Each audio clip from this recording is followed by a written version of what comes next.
اعوذ باللہ من الشیطان الرجیم بسم اللہ الرحمن الرحیم الحمد للہ رب العالمین والصلاة والسلام علی سید الانبیاء والمرسلین وعلی اہل بیتہ الطیبین الطاہرین وصحبہ المنتجبین۔ قرآن کریم کے 30ویں اور آخری جز میں ہم نے سورۃ الشرح یا سورۃ الانشراح تمام کی تھی، اور آج کے درس کا آغاز ہم کر رہے ہیں سورۃ التین کے پہلے تلاوت اور اس کے بعد انشاءاللہ ترجمہ اور مختصر وضاحت۔ اعوذ باللہ من الشیطان الرجیم بسم اللہ الرحمن الرحیم والتین والزیتون وطور سینین وهذا البلد الأمين لقد خلقنا الإنسان في أحسن تقويم ثم رددناه أسفل سافلين إلا الذين آمنوا وعملوا الصالحات فلهم أجر غير ممنون فما يكذبك بعد بالدين أليس الله بأحكم الحاكمين۔ سورۃ التین کا ترجمہ اور مختصر وضاحت۔ بنام خدائے رحمان رحیم۔ آیت نمبر 1۔ والتین والزیتون، قسم ہے انجیر اور زیتون کی۔ 2۔ وطور سینین، اور طور سینین کی۔ 3۔ وہذا البلد الامین، اور اس امن والے شہر کی۔ مجموعی طور پر 4 قسمیں کھائی گئی ہیں اس سورہ مبارکہ کے آغاز میں۔ پہلی قسم تین یعنی انجیر کے جو ایک خاص میوہ ہے، پھل ہے۔ دوسری زیتون کے معنی واضح ہے، اردو میں بھی ہم اس کو زیتون ہی کہتے ہیں، اور یہ بھی ایک میوہ ہے۔ تیسری قسم طور سینین۔ طور وہ پہاڑ ہے کہ جہاں پر اللہ تبارک و تعالی نے حضرت موسیٰ علیہ السلام سے کلام کیا اور نبوت کے رسالت کے عہدے پر، ذمہ داری پر انہیں فائز کیا۔ سینین جس کو سیناء بھی کہا جاتا ہے، یہ ایک خاص قسم کا پتھر ہے کہ جو اس پہاڑ پر اس علاقے میں پایا جاتا ہے، اور اسی کے نام سے، اسی کی مناسبت سے اس کو طور سینین یا طور سیناء کہا جاتا ہے۔ وَهَذَا الْبَلَدِ الْأَمِينَ، اور اس امن والے شہر کی قسم۔ امن والا شہر یعنی مکہ مکرمہ، کہ جہاں سے اسلام کی تحریک کا آغاز رسول اللہ صلی اللہ علیہ وآلہ وسلم نے کیا۔ آگے آنے والی باتیں جو اس سورہ مبارکہ میں آئی ہیں، ان کے ساتھ ان قسموں کا کیا تعلق ہے اور کیا مناسبت ہے۔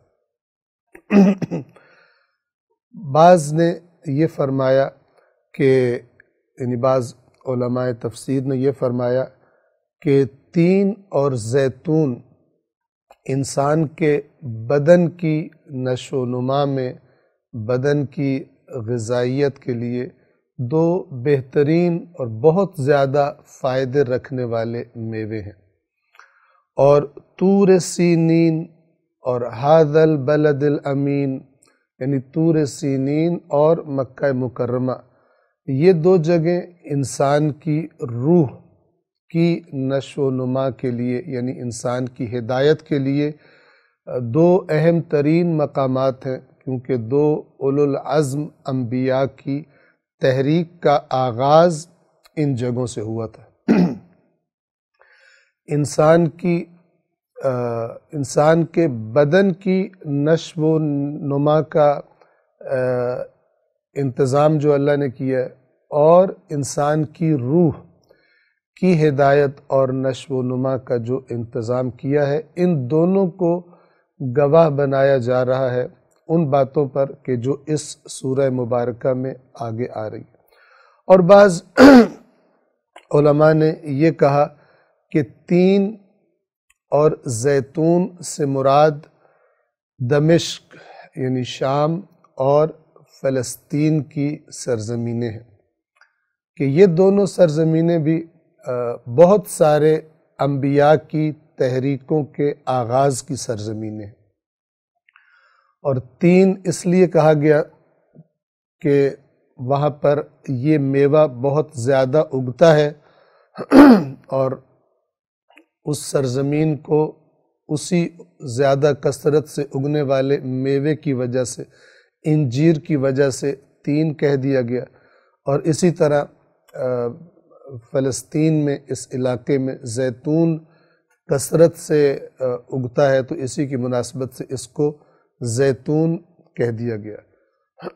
تو اگر اس بات کا لحاظ رکھا جائے تو یہ چاروں قسمیں اس بہترین انتظام پر گواہی دے رہی ہیں، اس کی طرف توجہ کروا رہی ہیں کہ جو اللہ تبارک و تعالی نے انسان کی ہدایت کے لیے مقرر فرمایا ہے، یعنی انبیاء کا بھیجنا اور انسانوں کو اللہ تبارک و تعالی کے دین کی طرف، توحید کی طرف دعوت دینا۔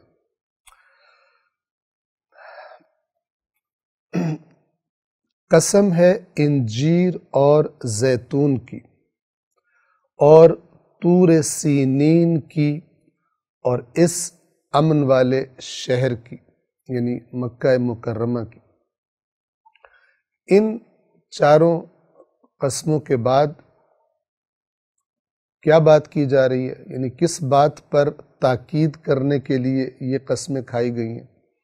آیت نمبر 4، لَقَدْ خَلَقْنَا الْإِنسَانَ فِي أَحْسَنِ تَقْوِيمٍ، بے شک ہم نے انسان کو بہترین انداز میں، بہترین اعتدال میں، بہترین طریقے سے خلق کیا ہے۔ لقد یہ بھی تاکید کے لیے آتا ہے، اور اس تاکید سے مراد یہ ہوتی ہے کہ اس سے پہلے قسم کھائی گئی ہے، اور قسم کے جواب میں یہ بات کہی جا رہی ہے۔ خلقنا الانسان، ہم نے خلق کیا انسان کو، فی احسن تقویم، احسن تقویم میں، یعنی خوبصورت ترین، احسن حسن سے ہے، حسین ترین، خوبصورت ترین، تقویم یعنی کسی چیز کو کھڑا کر دینا، کسی چیز کو قائم کر دینے کے معنی میں۔ اس سے مراد کیا سمجھ میں آتی ہے کہ انسان کو جو بنایا گیا ہے، چاہے اس کا جسمانی پہلو ہو اور چاہے اس کا روحانی پہلو ہو، روح اور جسم کے مرکب سے پھر انسان کو عقل عطا کی گئی، اور اس عقل تک انفارمیشن، اطلاعات، معلومات پہنچانے کے لیے 5 حواس انسان کو عطا کیے گئے۔ وہ دیکھتا ہے، وہ سنتا ہے، وہ چکھتا ہے، وہ سونگھتا ہے، وہ لمس کر سکتا ہے، اور ان 5 حواس کے ذریعے سے یہ جو باہر کی دنیا ہے، اس کی اطلاعات، اس کی معلومات انسان کے دماغ تک پہنچتی ہیں، اور وہاں پر عقل ان کا تجزیہ کرتی ہے، تحلیل کرتی ہے، انالیسس کرتی ہے، اور اس کے بعد صحیح اور غلط کا انتخاب کرتی ہے اور فیصلے کرتی ہے۔ تو اللہ تبارک و تعالی 4 جگہوں کی قسمیں کھا کر، اور وہ چاروں جگہیں مربوط ہیں انسان کی یا بدنی اور روحانی نشو و نما سے، اور یا چاروں کی چاروں مربوط ہیں انسان کی روحانی نشو و نما اور انسان کی ہدایت سے۔ یعنی اللہ تبارک و تعالی انسان سے یہ کہہ رہا ہے کہ میں ان چیزوں کی، ان مقامات کی جہاں سے تمہاری ہدایت کی تحریکوں کا آغاز ہوا، دنیا میں ان بڑے بڑے انقلابوں کا آغاز ہوا، شرک کے خلاف اور توحید کے پرچم بلند ہوئے، یہ تمہاری ہدایت کے لیے ہیں، تم کہ جسے اللہ تبارک و تعالی نے بہترین اپنی خلقت کا شاہکار بنایا ہے۔ تم خلیفۃ اللہ ہو، انسان خلیفۃ اللہ ہے، اور یہ سارا کا سارا انتظام انسان ہی کی ہدایت کے لیے اور انسان ہی کی آزمائش کے لیے کیا گیا ہے۔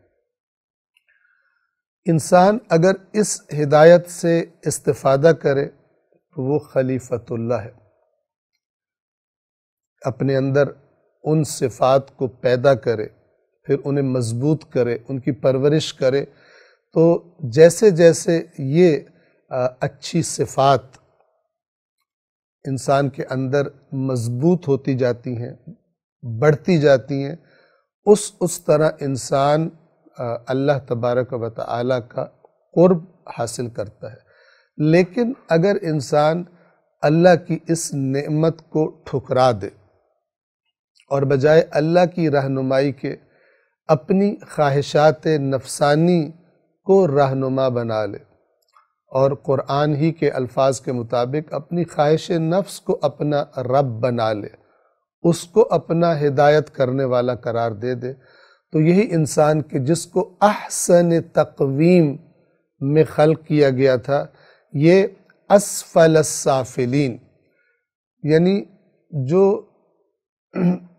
پستیوں والے ہیں ان میں سے بھی پسترین مقام پر پہنچ جاتا ہے۔ یعنی یہ جو عام طور پر کہا جاتا ہے کہ انسان اگر اللہ کا بندہ بن جائے تو فرشتوں سے بھی اونچے مقام پر پہنچ جاتا ہے، لیکن اگر اللہ تبارک و تعالی کی نافرمانی کا رستہ اپنا لے تو حیوانوں سے بھی پستر اور بدتر مقام پر پہنچ جاتا ہے، درندوں سے بھی بدتر مقام پر پہنچ جاتا ہے۔ آیت نمبر 5 میں اسی مطلب کی طرف اشارہ کیا گیا ہے، ثم رددناہ اسفل سافلین، پھر ہم نے اسے پسترین حالت کی طرف پلٹا دیا۔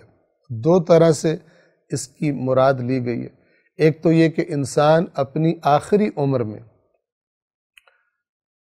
ساری جوانی گزارنے کے بعد، طاقت اور عروج اور ہر چیز کا کمال دیکھنے کے بعد اپنے بدن میں، بالآخر آخری عمر میں، بڑھاپے کی عمر میں پھر سے ایک کمزور اور ہر کام میں دوسروں کا محتاج بن کر رہ جاتا ہے۔ اس کی عقل بھی صحیح طرح سے کام کرنا چھوڑ دیتی ہے، اس کے بدن کی تمام قوتیں، اس کے اعضاء کمزور ہو کر رہ جاتے ہیں۔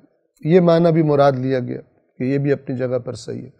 اور دوسرا معنی جو ہم اس سے پہلے آپ کی خدمت میں عرض کر رہے تھے کہ اگر انسان اللہ کی دی ہوئی اس ہدایت کی نعمت سے استفادہ نہ کرے اور اپنی خواہشات نفسانی کے مطابق زندگی گزارے تو اسفل سافلین میں پہنچ جاتا ہے۔ پھر ہم نے اسے ثم رددناہ، پھر ہم نے اسے پلٹا دیا اسفل، سب سے نیچے، سافلین، نیچے والوں میں سے۔ اسفل سافلین یعنی سافلین کہتے ہیں جو پستی میں ہو، اسفل سب سے زیادہ پستی میں، اسفل سافلین پستوں سے بھی زیادہ پست ترین۔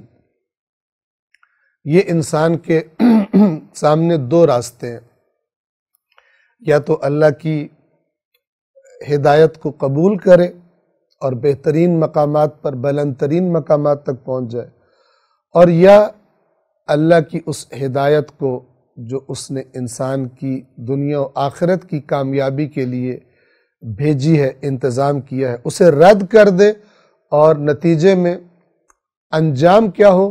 اسفل سافلین، بدترین اور پسترین پستیوں میں گر جائے۔ اس کے بعد خداوند عالم فرماتا ہے آیت نمبر 6 میں، ان پستیوں میں کون نہیں گرے گا، کون ان پستیوں سے بچ جائے گا، اور کس کے لیے اللہ نے بہترین اجر رکھا ہے۔ فرمایا اِلَّا الَّذِينَ آمَنُوا، سوائے ان لوگوں کے جو ایمان لائے، وَعَمِلُوا الصَّالِحَاتِ اور عمل صالح انجام دیے، فَلَهُمْ أَجْرٌ غَيْرُ مَمْنُونَ، تو ان کے لیے ہے ایک ایسا اجر جو کبھی ختم نہیں ہوگا، ابدی ہے۔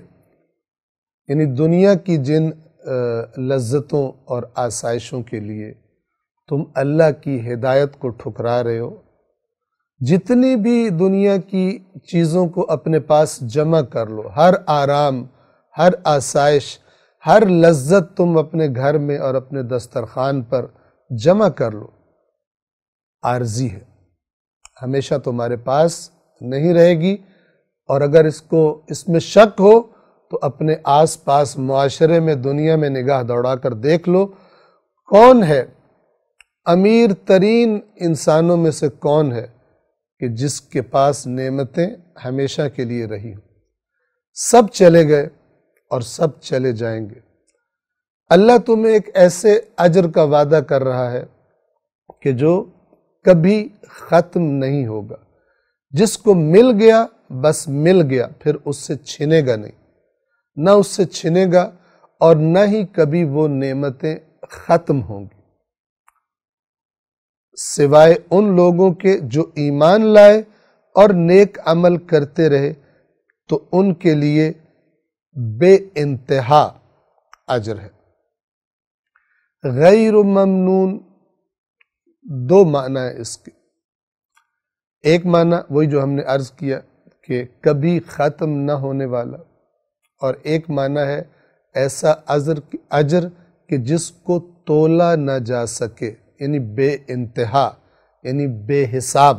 دونوں معنی اس لفظ کے عربی لغت کے مطابق صحیح ہے۔ اس کے بعد آیت نمبر 7 میں گویا انسان سے یہ خطاب کیا جا رہا ہے کہ اے انسان،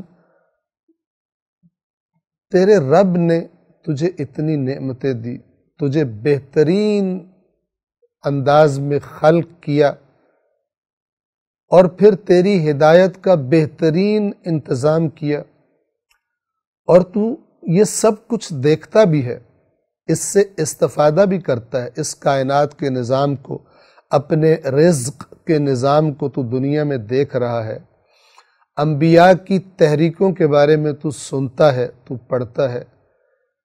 اس سارے نظام کو دیکھنے کے بعد بھی تجھے کیا چیز اکساتی ہے، کیا چیز تجھے مجبور کرتی ہے کہ تو جزا کو جھٹلائے؟ یعنی تو کیسے سوچ لیتا ہے کہ اتنا بڑا نظام بنانے والے نے کوئی جزا سزا کا نظام نہیں رکھا؟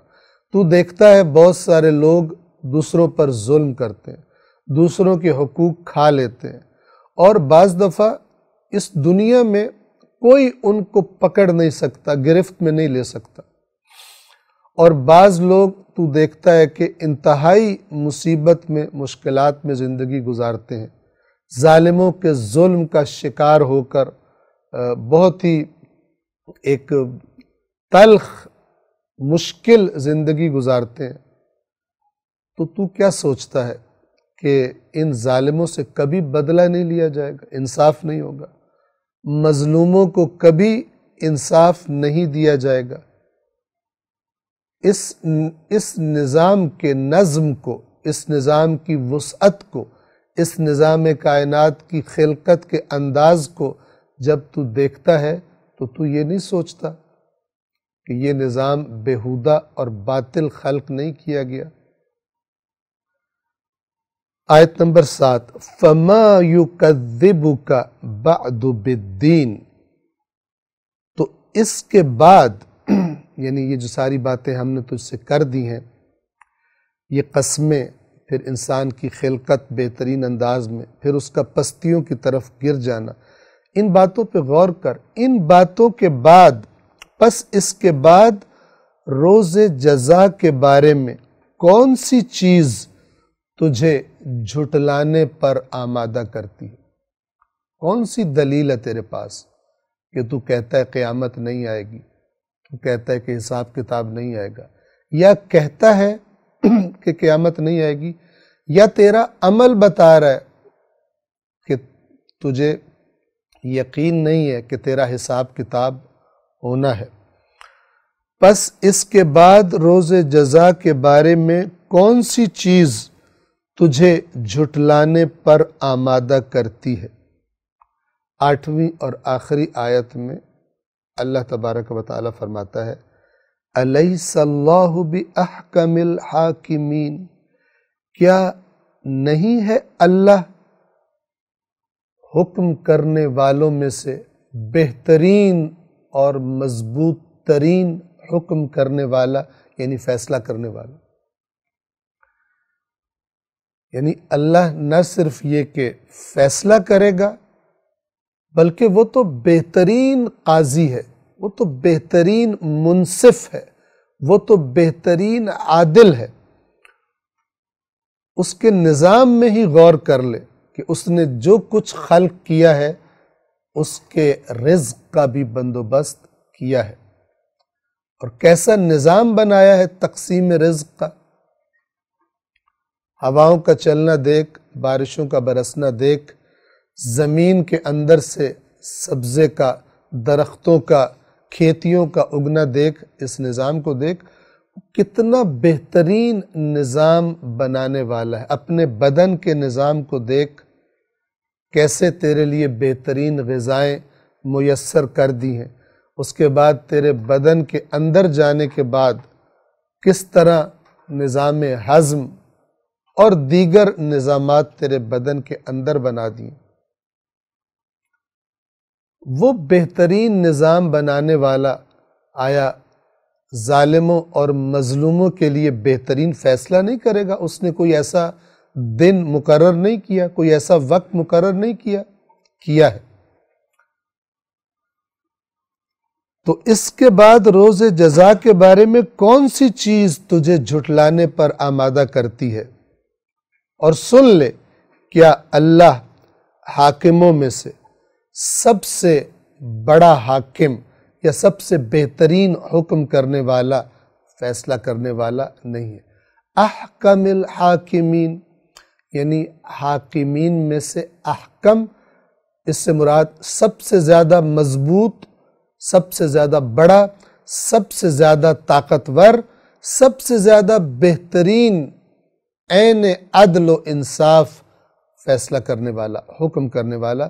یہ تمام معانی احکم سے لیے جا سکتے ہیں، اس لفظ کے اندر شامل ہے۔ بس سورہ 3 کا خلاصہ کہ اللہ نے تمہارے لیے جو ہدایت کا بندوبست کیا ہے اس کو نہ ٹھکراؤ، اور کبھی نہ سوچنا کہ یہ سارا نظام بے مقصد خلق ہوا ہے، اور دنیا میں ظلم کرنے والوں کو بھی انجام وہی، مر کے وہ ختم ہو جائیں گے، اور مظلوم بھی ظلم اٹھا کر اسی طرح دنیا سے چلے جائیں گے۔ ظالموں کو پکڑنے والا اور مظلوموں کو انصاف دلانے والا کوئی نظام نہیں ہے، کوئی دن نہیں ہے۔ ہرگز یہ نہ سوچنا، اللہ تبارک و تعالی نہ صرف یہ کہ فیصلہ کرے گا، بلکہ وہ سب سے زیادہ طاقتور، سب سے بڑا، سب سے بہترین فیصلہ کرنے والا ہے۔ سورۃ التین تمام ہوتی ہے، اور سورۃ التین کے بعد سورہ علق کے پہلے تلاوت اور اس کے بعد ترجمہ اور مختصر وضاحت آپ کی خدمت میں عرض کریں گے۔ اس سے پہلے، تلاوت سے پہلے سن لیجئے کہ سورہ علق ان صورتوں میں سے ہے کہ جن کے اندر آیت پر سجدہ واجب ہو جاتا ہے۔ سورۃ العلق کی آخری جو آیت ہے، اس کی تلاوت سننے کے بعد انشاءاللہ میں بھی سجدہ کروں گا اور آپ بھی سجدہ کریں گے۔ اس سجدے کے لیے باوضو ہونا ضروری نہیں ہوتا، صرف جو مکتب اہل بیت کی احادیث ہیں اس کے مطابق ضروری ہے کہ اس چیز پر سجدہ کیا جائے جس پر سجدہ کرنا جائز ہے، مثلا مٹی یا پتھر جو زمین میں ہوتا ہے، یا مثلا کوئی لکڑی وغیرہ۔ تو انشاءاللہ جب اس کی تلاوت تمام کریں گے تو انشاءاللہ میں بھی سجدہ کروں گا اور آپ بھی اسی وقت ہی انشاءاللہ یہ سجدہ کریں گے، اور سجدے کے بعد ہم ترجمے اور مختصر وضاحت کا آغاز کریں گے۔ اعوذ باللہ من الشیطان الرجیم، بسم اللہ الرحمن الرحیم، اقرأ باسم ربک الذی خلق، خلق الانسان من علق، اقرأ وربک الاکرم، الذی علم بالقلم، علم الانسان ما لم يعلم، كلا إن الإنسان ليطغى أن رآه استغنى، إن إلى ربك الرجعى، أرأيت الذي ينهى عبدا إذا صلى، أرأيت إن كان على الهدى أو أمر بالتقوى، أرأيت إن كذب وتولى، ألم يعلم بأن الله يرى، كلا لئن لم ينته لنسفعا بالناصية، ناصية كاذبة خاطئة، فليدع ناديه، سندع الزبانية، كلا لا تطعه واسجد واقترب۔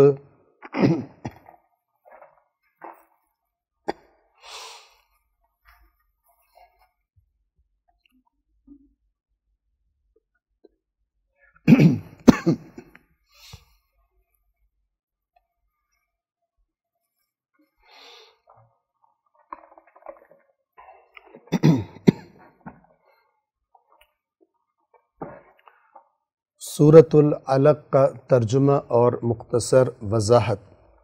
بنام خدائے رحمان رحیم۔ آیت نمبر 1۔ اقرأ باسم ربک الذی خلق۔ اقرأ پڑھیے، باسم ربک اپنے رب کے نام سے۔ کون سا رب؟ الذی خلق، جس نے خلق کیا۔ آپ کو معلوم ہے کہ روایات کے مطابق سورہ علق وہ پہلی سورہ ہے اور یہ پہلی آیات ہیں، اور اقرأ باسم ربک الذی خلق وہ آیت ہے کہ جس سے نزول وحی کا آغاز ہوتا ہے۔ پہلا پیغام جو بسم اللہ الرحمن الرحیم کے بعد قرآن انسانیت کو دے رہا ہے، اور ہر مسلمان کو بالخصوص جو پیغام مل رہا ہے وہ ہے پڑھنے کا، علم کا۔ اگر مسلمانوں نے ہر دور میں قرآن مجید کی اس آیت پر بھرپور توجہ دی ہوتی تو آج کسی علم کے میدان میں، کسی سائنس کے میدان میں کسی دوسری قوم سے پیچھے نہیں ہونا چاہیے تھا۔ جب دین اسلام کا آغاز ہوا، رسول اللہ صلی اللہ علیہ وآلہ وسلم نے اس عظیم انقلاب کی بنیاد رکھی تھی، تو یہ بنیادی طور پر علمی انقلاب تھا۔ خرافات سے نکل کر، رسومات سے نکل کر، بے بنیاد، بے دلیل، من گھڑت عقائد، افکار، نظریات سے نکل کر کائنات کے خالق کی طرف سے آنے والا خالص، محکم اور حقائق پر مبنی، حقیقتوں پر مبنی جو پیغام تھا اس کی بنیاد پر ایک نئے معاشرے کا قیام، کہ جو انسان کی دنیا میں بھی عزت، ترقی، کامیابی کا ضامن تھا اور آخرت میں بھی انسان کی کامیابی اور عزت کا ضامن تھا۔ فی الدنیا حسنہ وفی الآخرۃ حسنہ، دنیا میں بھی بھلائی اور اچھائی اور آخرت میں بھی بھلائی اور اچھائی کا پیغام لے کر یہ دین آیا تھا۔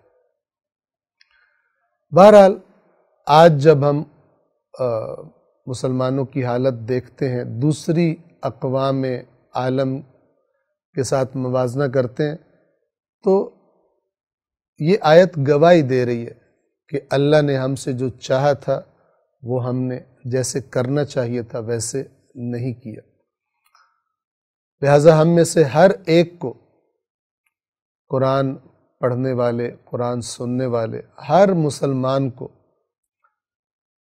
ضروری ہے کہ وہ اپنے علم کے بھی اضافے کی فکر میں رہے۔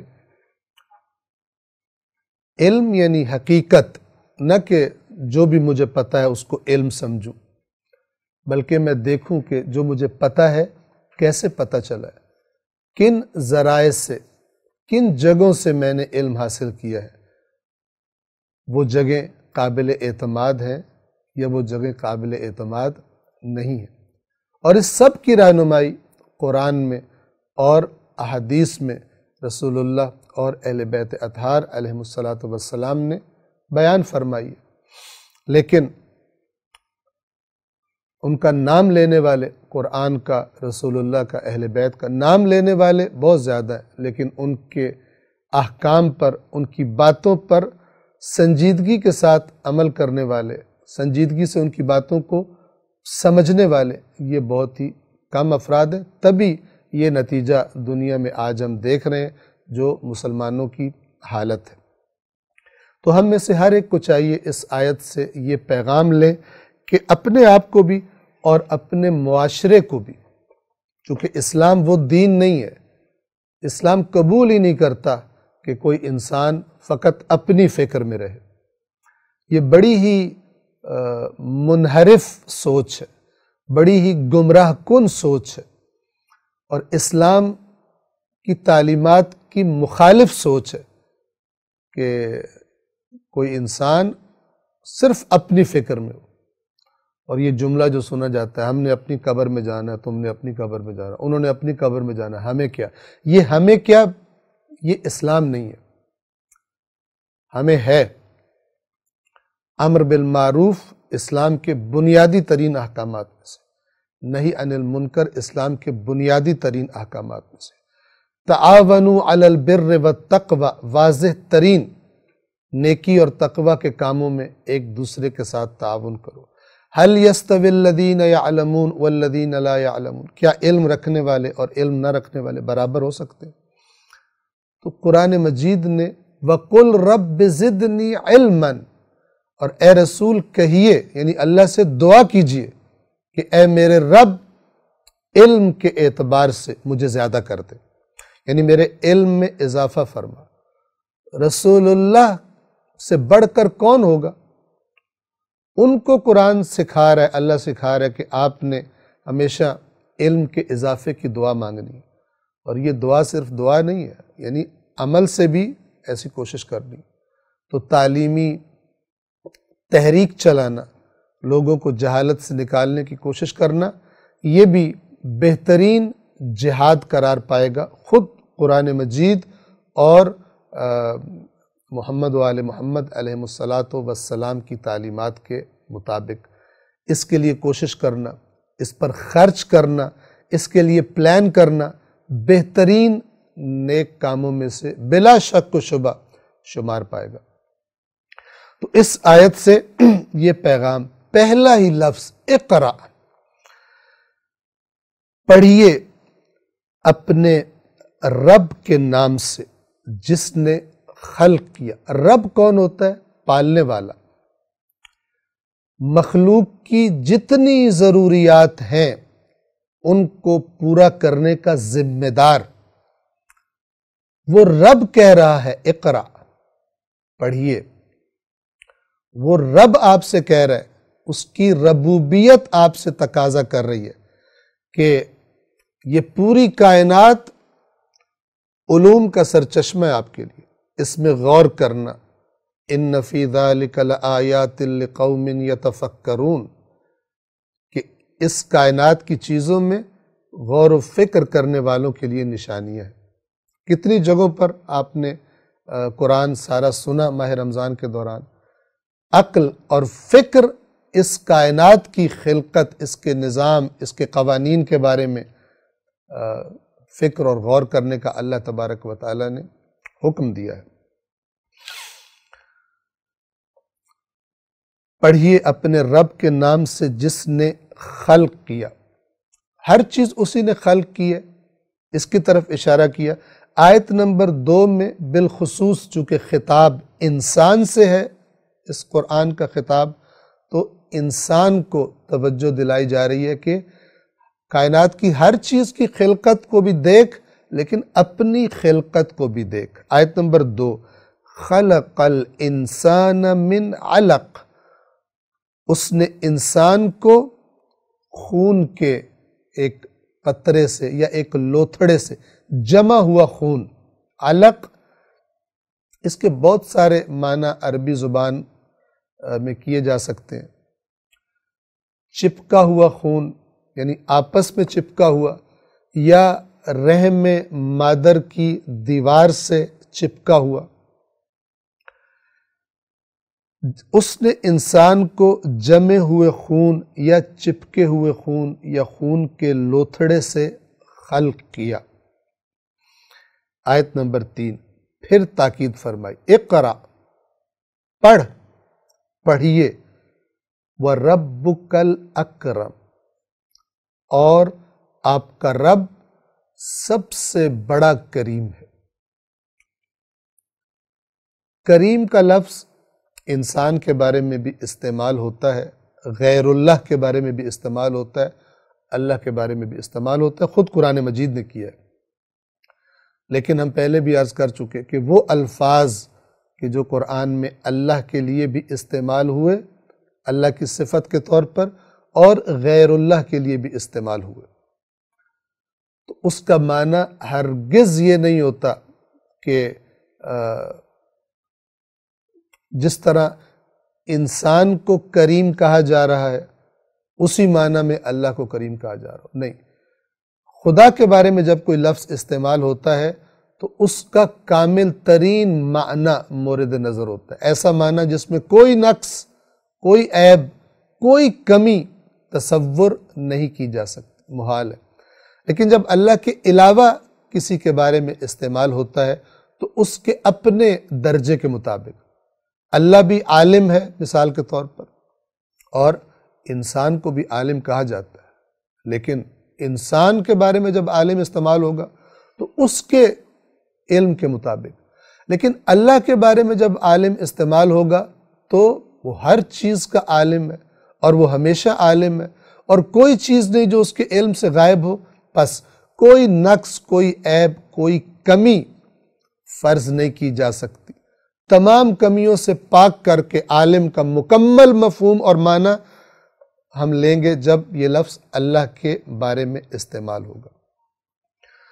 اور یہاں پر تو خداوند عالم فرما رہا ہے کہ تیرا رب اکرم، سب سے بڑا کریم، یعنی تم دیکھتے ہو لوگ بھی ایک دوسرے پر احسان کرتے ہیں، لوگ بھی ایک دوسرے کو عطا کرتے ہیں، لیکن جب تم اپنے رب کی عطائیں دیکھو گے، تم اپنے رب کے احسانات دیکھو گے، تو کوئی دنیا کا کریم تمہیں اس کریم کے مقابلے میں دکھائی نہیں دے گا۔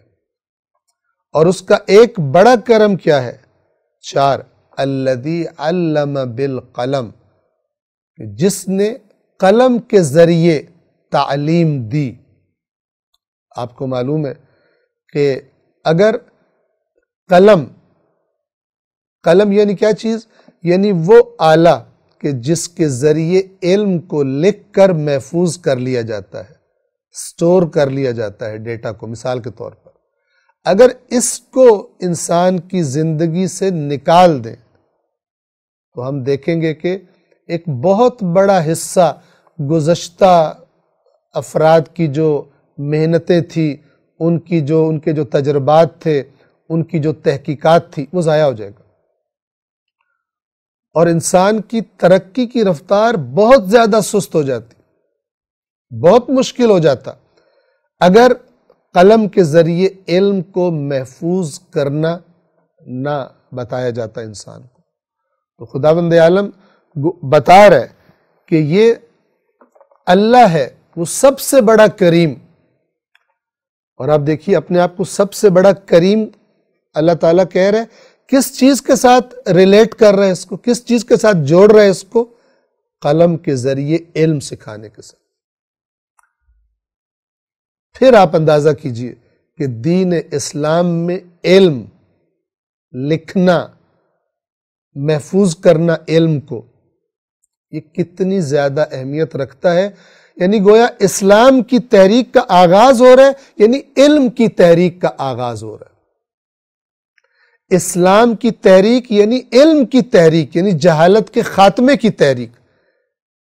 اور اللہ اپنے جو احسانات خلق کرنے کے بعد، اللہ جو اپنا بڑا احسان انسان کو بتا رہا ہے وہ ہے علم، اور علم بالقلم، قلم کے ذریعے سے انسان کو علم سکھایا۔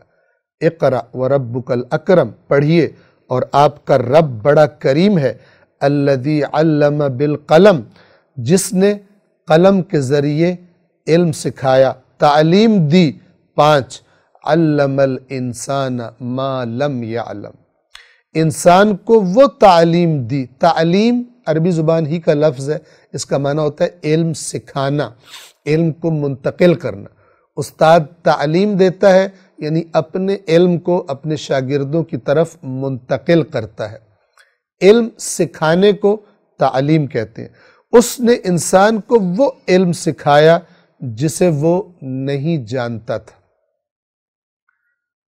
بہت ساری چیزیں مراد ہیں۔ نمبر 1، وہاں سے شروع ہوتا ہے۔ مثلا ہم فرض کریں کہ انسان جب دنیا میں آتا ہے، اس نے انسان کو سکھایا، اس بچے کو، تو نے زندہ رہنے کے لیے غذا ماں کے بدن سے اپنے بدن میں کیسے منتقل کرنی، اور دیگر چیزیں آپ دیکھ لیجیے۔ اس کے بعد اس نے انسان کے اندر عقل رکھ دی، اس نے انسان کے اندر سماعت رکھ دی، اس نے انسان کے اندر دیکھنے کی قوت رکھ دی، سونگھنے کی قوت رکھ دی، چکھنے کی قوت رکھ دی، لمس کرنے کی، محسوس کرنے کی قوت رکھ دی۔ یہ سب علم سکھانے کا اہتمام ہے کہ انسان اپنی عقل کے ذریعے، اپنے حواس خمسہ کے ذریعے، یہ ساری معلومات آج جو میرے اور آپ کے پاس ہیں، ہم جانتے ہیں کہاں سے آئی ہیں؟ اسی سسٹم سے آئی ہیں۔ یہ سسٹم کس نے بنایا ہے؟ اسی نے بنایا جس نے خلق کیا احسن تقویم میں انسان کو۔ لقد خلقنا الانسان فی احسن تقویم، ابھی سورہ 3 میں یہ بات گزری۔ یہ بھی علم سکھانا ہے۔ اور پھر اس کے بعد وہ علم کہ جو انسان اپنے آپ نہیں سیکھ سکتا تھا، قدرت نہیں رکھتا تھا، دسترس پہنچ نہیں رکھتا تھا اس علم تک، وہ وحی کے ذریعے، اپنے انبیاء کے ذریعے، آسمانی کتابوں کے ذریعے انسان تک پہنچانے کا اہتمام کیا، تاکہ انسان اس منزل کو پا لے جو اللہ نے اس کے لیے مد نظر رکھی ہے۔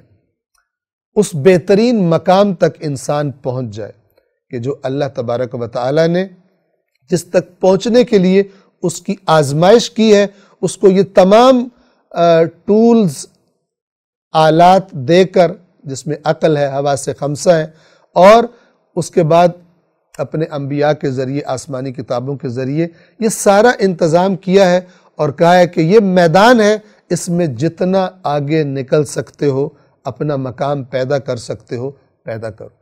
لیکن اس کو ٹھکرا دو گے تو پھر پستیوں میں بھی بہت سارے نچلے مقامات انسان کے انتظار میں۔ علم الانسان ما لم یعلم، اس نے انسان کو وہ علم سکھایا جسے وہ نہیں جانتا تھا۔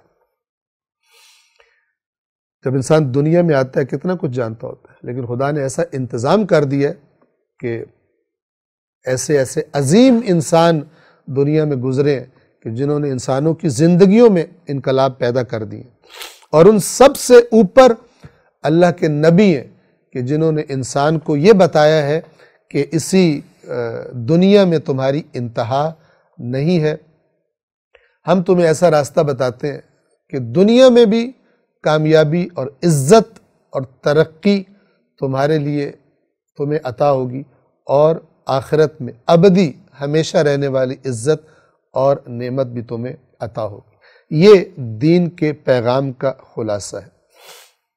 آیت نمبر 6 میں خداوند عالم انسان کو خبردار فرماتا ہے کہ یہ سارے اللہ کے احسانات ہیں تم پر، خلق اس نے کیا، علم اس نے سکھایا، یہ ساری نعمتیں تمہیں اس نے دی، لیکن انسان کیا کرتا ہے؟ انسان بجائے شکر گزاری کے، اس کی اطاعت کے، سرکشی پر اتر آتا ہے۔ اور کیوں وہ سرکشی کرتا ہے؟ توجہ فرمائیے، آیت نمبر 6، کلا، ہرگز نہیں۔ اس ہرگز نہیں سے کیا مراد ہے؟ مراد یہ ہے کہ چاہیے تو یہ تھا کہ ان تمام نعمتوں کا شکر ادا کرتے ہوئے انسان اللہ کو جھک جاتا، اس کی اطاعت کرتا، لیکن ہرگز انسان ایسا نہیں کرتا، بلکہ کیا کرتا ہے؟ ان الانسان لیطغی، بے شک انسان سرکشی کرتا ہے۔ یطغی طغیان سے ہے، طغیان یعنی سرکشی۔ آپ سنتے ہیں سمندر میں طغیانی آ گئی، دریا میں طغیانی آ گئی، یعنی مثلا سیلاب، طوفان وغیرہ آ جاتا ہے۔ ان الانسان لیطغی، انسان بھی طغیانی کرتا ہے، سرکشی کرتا ہے۔ آیت نمبر 7، کیوں کرتا ہے یہ سرکشی؟ ارآہ استغنا، اس لیے کہ وہ اپنے آپ کو بے نیاز سمجھ بیٹھتا ہے، بے نیاز خیال کرنے لگتا ہے۔ یعنی انسان کے پاس جب دنیا کی طاقت آ جائے، اقتدار آ جائے، دنیا کی نعمتیں، وسائل، مال و دولت آ جائے، تو آپ نے دیکھا ہوگا مالداروں کے کام دنیا میں بڑے آرام سے ہو جاتے ہیں، چونکہ جہاں کوئی کام پھنستا ہے مال لگا کر مسئلہ حل کروا لیتے ہیں، جس چیز کی ضرورت ہوتی ہے جا کے آرام سے خرید لیتے ہیں، ان کی زندگی آرام و آسائش سے بھرپور ہوتی ہے۔ یہ چیز جو چاہا خرید لیا، یہ انسان کو مست کر دیتی ہے، گویا کہ اس کو نشہ ہو جاتا ہے مال کا، اور یہ نشہ اتنا خطرناک ہو جاتا ہے کہ وہ سمجھتا ہے اس کو کسی کی ضرورت نہیں ہے، اللہ کی بھی ضرورت نہیں۔ اگر انسان اپنے آپ کو ہر وقت ہر چیز میں، ایک ایک سانس میں توجہ اگر انسان کی ہو جائے کہ دوسری سانس میں بھی اللہ کا محتاج ہو، جو سانس آ رہی ہے میرے اندر، ہو سکتا ہے اسے واپس جانے کی مہلت نہ ملے، خدا کا محتاج ہوں۔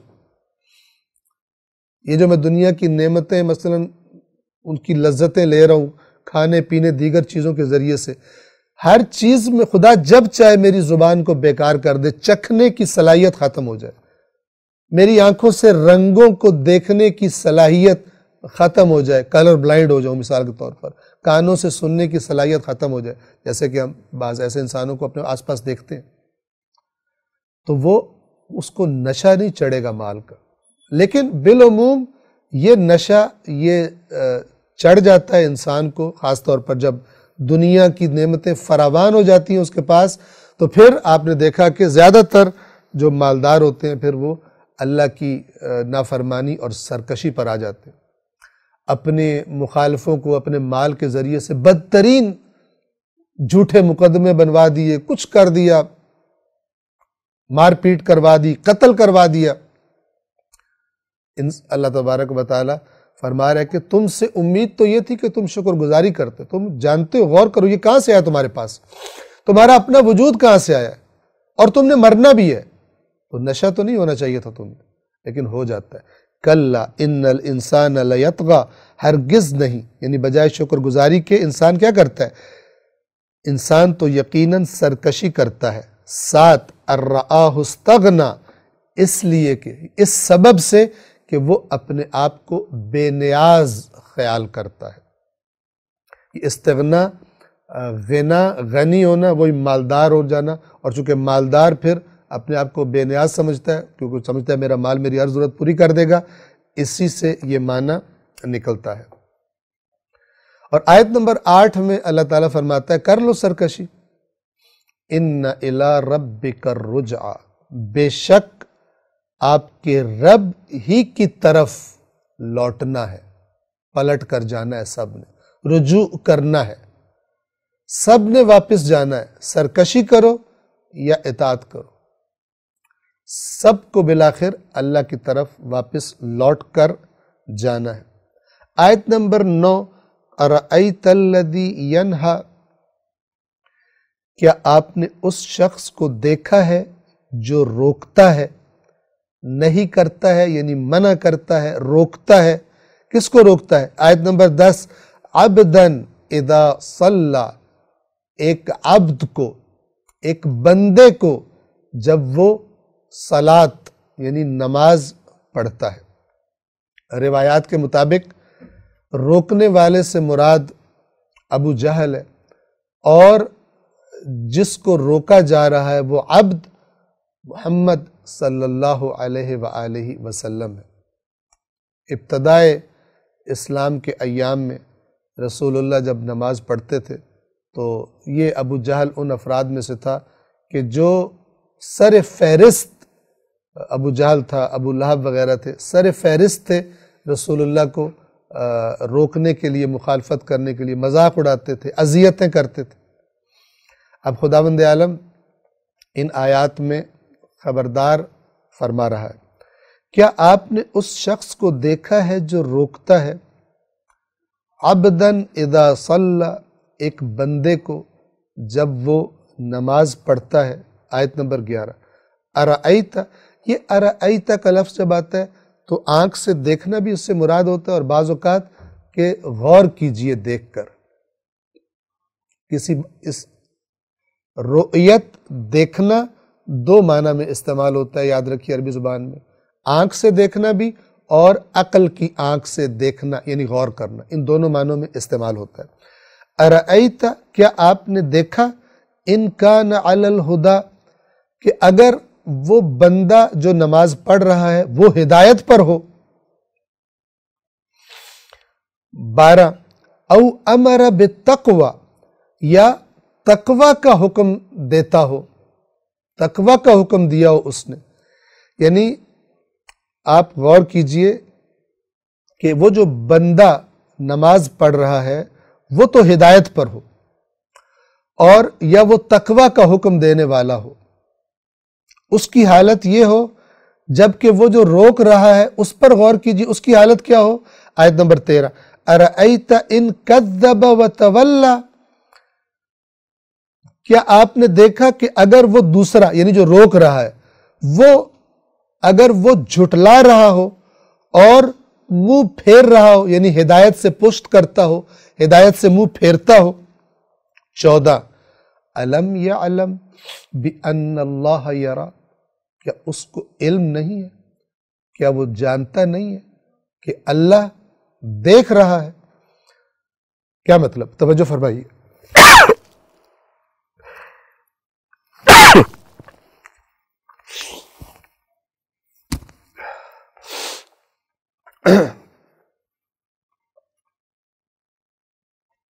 توجہ فرمائیے، ان ساری آیات میں یعنی آیت نمبر 9 سے لے کر آیت نمبر 14 تک 5 آیات کیا کہا جا رہا ہے؟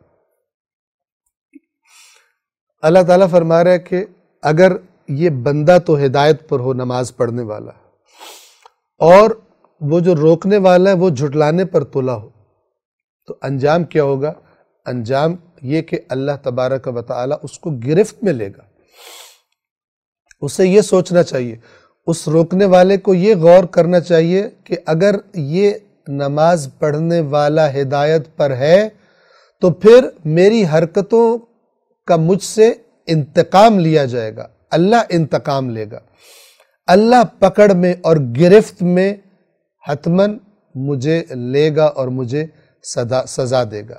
الم یعلم بان اللہ یری، کیا اس کو علم نہیں ہے کہ اللہ اسے دیکھ رہا ہے؟ اب یہاں پر یہ آیات رسول اللہ کے بارے میں اور اس شخص کے بارے میں جو رسول اللہ کو روکا کرتا تھا اس کے لیے، لیکن یاد رکھیے قرآن کی آیات کا پیغام ہمیشہ کے لیے ہوتا ہے۔ کیا پیغام ہے؟ ہر اس انسان کے لیے کہ جو کسی کو نماز سے روکے، دین پر عمل کرنے سے روکے، اللہ کے حکم پر عمل کرنے سے روکے کسی بھی طریقے سے، کیا وہ نہیں جانتا کہ اللہ اسے دیکھ رہا ہے؟ اور اسی طرح ہمارے لیے یہ پیغام ہے کہ ہم چاہے لوگوں میں ہو، چاہے تنہائی میں ہو، چاہے روشنی میں ہو، چاہے اندھیرے میں ہو، ہمیں ہمیشہ یہ بات مد نظر رکھنی چاہیے۔ کیا بات؟ الم یعلم بان اللہ یرا، کیا اسے علم نہیں ہے کہ اللہ اسے دیکھ رہا ہے؟ انسان جب کوئی گناہ کرنے لگتا ہے تو اگر ایسا کام ہو کہ جو نامناسب ہو، تو اگر کوئی بچہ بھی موجود ہو تو اس بچے کو بھی کہتے ہیں کہ مثلا تم چلے جاؤ یہاں سے، یا کمرے سے باہر چلے جاؤ، یا فلان ہو جاؤ، نہیں چاہتے کہ ان کے سامنے کیا جائے۔ قرآن یہ کہہ رہا ہے کہ کیا نہیں جانتا یہ شخص کہ اللہ اسے دیکھ رہا ہے؟ اگر کسی بچے کے سامنے، کسی عام معمولی انسان کے سامنے تمہیں حیا آتی ہے گناہ کرتے ہوئے، کوئی کام کرتے ہوئے، تو پھر وہ جو کائنات کا خالق ہے، جس نے کل تمہارے ہر کام کا فیصلہ کرنا ہے، یا انعام دے گا یا سزا دے گا، اس کے سامنے گناہ کرتے ہوئے تمہیں حیا نہیں آتی؟ اس کے سامنے گناہ کرتے ہوئے تمہیں کوئی ہچکچاہٹ، کوئی رکاوٹ محسوس نہیں ہوتی؟ الم یعلم بان اللہ یرا، یہ ایسی آیات میں سے ہے کہ جو انسان اپنی گویا کہ جہاں پہ اس کی تنہائی کی جگہ ہے وہاں پر اس کو لگا کے رکھ لے، کسی چیز پر لکھ کر دیوار پر لگا دے، کوئی خوبصورت سی پینٹنگ بنوا کر لگا دے، الم یعلم بان اللہ یرا۔ جیسے ہم نے عرض کیا تھا کہ گھر سے باہر نکلتے وقت وہ جو اندر والی سائیڈ ہے دروازے کی، جہاں سے نکل کر باہر جانا ہوتا ہے، وہاں لکھ دے فَأَيْنَ تَذْهَبُونَ، تو تم کہاں جا رہے ہو؟ اور نکلنے سے پہلے یہ قرآن والا سوال اپنے آپ سے کرے کہ اللہ پوچھ رہا ہے کس کام کے لیے گھر سے باہر جا رہے ہو؟ کسی گناہ کے لیے، کسی خرابی کے لیے، یا کس کام کے لیے؟ تو یہ آیات بہترین تاثیر رکھتی ہیں انسان کو ہدایت کی اور انسان کی اصلاح کرنے کی۔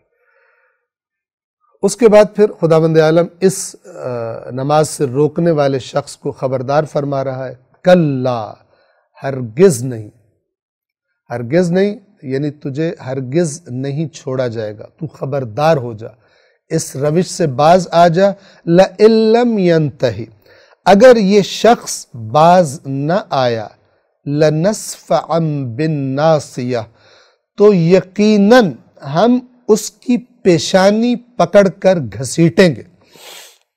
یعنی بدترین، جیسے یہ نماز سے روک رہا ہے اور مذاق اڑاتا ہے، ہم اس کی پیشانی سے پکڑ کر گھسیٹیں گے۔ اب پیشانی سے پکڑ کر کسی کو گھسیٹا جائے، اس کی ذلت اور بیچارگی اور رسوائی کا اندازہ انسان اگر اس کو تصور کرے اس منظر کو تو کر سکتا ہے۔ اگر یہ شخص باز نہ آیا تو ہم اس کی پیشانی پکڑ کر گھسیٹیں گے۔ 16 نمبر آیت، ناصیۃ کاذبۃ خاطئہ، وہ پیشانی جو جھوٹی اور خطا کار ہے۔ پیشانی چونکہ انسان کے بالکل سامنے کا حصہ ہوتا ہے اور پیشانی چہرے کا حصہ ہوتی ہے، چہرے سے انسان پہچانا جاتا ہے، لہذا کہا جا رہا ہے کہ وہ پیشانی کہ جو جھوٹی تھی اور جو خطا کار تھی، یعنی جرائم پیشہ تھی، اس پیشانی کو ہم پکڑ کر گھسیٹیں گے۔ آیت نمبر 17، فَلْيَدْعُ نَادِيَهُ، پس وہ اپنے ہم نشینوں کو، اپنے ہم محفلوں کو، یعنی اپنے سپورٹرز کو، اپنے ساتھیوں کو پکار لے۔ یہ شخص جس کے بارے میں یہ آیات اتری، یہ اپنی محفل کے اعتبار سے ابو جہل ہے، یا ممکن ہے ابو لہب، جو روایات میں اس شخص کا نام آیا ہے، یہ اپنے ہم محفل لوگوں کے اعتبار سے بہت طاقتور تھا، اور بہت سارے لوگ گویا کہ اس کے ساتھی تھے، سپورٹر تھے، اس کا گروپ تھے یا گینگ تھے۔ تو خداوند عالم فرما رہا ہے اگر اس کو فخر ہے کہ میری سپورٹ بہت زیادہ ہے، میری پارٹی بہت طاقتور ہے، ان کو بلا لے۔ فَلْيَدْعُ نَادِيَهُ، پس وہ اپنے ہم نشینوں کو بلا لے۔ سندع الزبانیہ، ہم بھی جلد ہی دوزخ میں جلانے والے فرشتوں کو بلائیں گے۔ الزبانیہ ان فرشتوں کا نام ہے کہ جو جہنم میں جلانے کی سزا دیتے ہیں۔ یعنی اللہ تعالیٰ خبردار کر رہا ہے اس کو کہ تو اپنے ہم محفلوں کو جنہیں تو اپنی طاقت سمجھتا ہے بلا، ہم بھی ان فرشتوں کو بلائیں گے، اور پھر دیکھتے ہیں کہ کس کی جو فوج ہے اور کس کے سپورٹر جو ہیں وہ غالب آتے ہیں۔ سندع الزبانیہ، ہم بھی جلد ہی دوزخ کے معکلوں کو بلائیں گے، یعنی جن کو دوزخ پر اللہ نے داروغہ رکھا ہے، عذاب دینے کی ذمہ داری جن کی لگائی ہوئی ہے، ہم بھی ان کو بلائیں گے۔ اور آیت نمبر 19 میں دوبارہ عربی کی تکرار نہیں کروں گا، چونکہ جو واجب سجدہ ہے وہ عربی جب پڑھی جائے تو تب ہوتا ہے، ترجمہ پڑھنے سے سجدہ واجب نہیں ہوتا، سجدہ ہم کر چکے ہیں، لہٰذا میں صرف ترجمہ پڑھوں گا۔ آیت نمبر 19 کا ہرگز نہیں، یہ آخری آیت ہے سورۃ العلق کی، ہرگز نہیں، اس ہرگز نہیں سے مراد وہی خبردار کرنا کہ باز آ جا، یہ کام نہ کر، اور یہ بھی مراد لی جا سکتی ہے کہ ہرگز تیرے ہم محفل، تیرے ساتھی ہمارے فرشتوں پر غالب نہیں آ سکیں گے، تجھے عذاب سے نہیں بچا سکیں گے، وہ عذاب جو تجھے اس نماز سے روکنے کے بدلے میں دیا جانے والا ہے، ہرگز نہیں اس کی اطاعت نہ کرے۔ اور تیسرا معنی اگر اسی آیت کے الفاظ کو مد نظر رکھا جائے تو رسول اللہ سے کہا جا رہا ہے کہ یہ جو آپ کو روک رہا ہے اس دین کے کام سے اور نماز سے اور تبلیغ سے، اس کی ہرگز اطاعت نہ کیجیے، ان کی کوئی بات نہیں مانی۔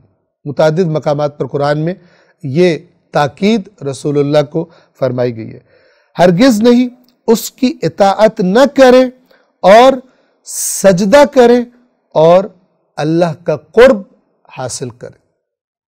یعنی سجدہ اللہ سے قرب حاصل کرنے کا بہترین ذریعہ ہے۔ روایات میں آیا ہے کہ بہترین حالت جو بندے کی ہوتی ہے اللہ کی نسبت سے، جس میں بندہ اللہ کے قریب ترین ہوتا ہے، وہ حالت سجدہ ہے۔ سورۃ العلق کو ہم تمام کرتے ہیں اس نقطے پر کہ اگر آپ پہلی آیت کو ذہن میں رکھیں تو وہ کیا کہہ رہی ہے؟ اقرا، یعنی پڑھ، اور آخری آیت کیا کہہ رہی ہے؟ اللہ کے آگے جھک جا، سجدہ کر اور قرب حاصل کر۔ پس اس آیت، اس سورہ مبارکہ کے آغاز اور انتہا، سٹارٹ اور اینڈ کو جب ہم ذہن میں رکھیں تو کیا پیغام ملتا ہے؟ کہ پڑھنا ہے، علم حاصل کرنا ہے، جہالت سے نکلنا ہے، لیکن علم وہ علم ہے جو سرکش نہ بنا دے۔ پڑھ لکھ کر، مال کما کر، وسائل جمع کر کے خدا کی نافرمانیاں کی جائے، وہ نہیں، بلکہ وہ علم کہ جس کی انتہا کیا ہو؟ اللہ کے آگے سجدہ، جو اس کائنات کے خالق، سب سے بڑے عالم، تعلیم دینے والا، علم سکھانے والا، عقل دینے والا، سماعت و بصارت دینے والا، جن ذرائع سے انسان علم حاصل کرتا ہے، اور قلم سے تعلیم دینے والا، جس کے ذریعے انسان علم کو محفوظ کرتا ہے، جس نے یہ سب کچھ دیا ہے، وہ علم بہترین ہے، اور وہ علم حقیقی علم ہے کہ جو انسان کو جھکا دے اس خالق کے سامنے، اس کے اللہ کے سامنے۔ وہ علم وبال ہے کہ جو انسان کو سرکش بنا دے۔ اسلام کا نظام تعلیم بچے کی کیا تربیت کرے گا؟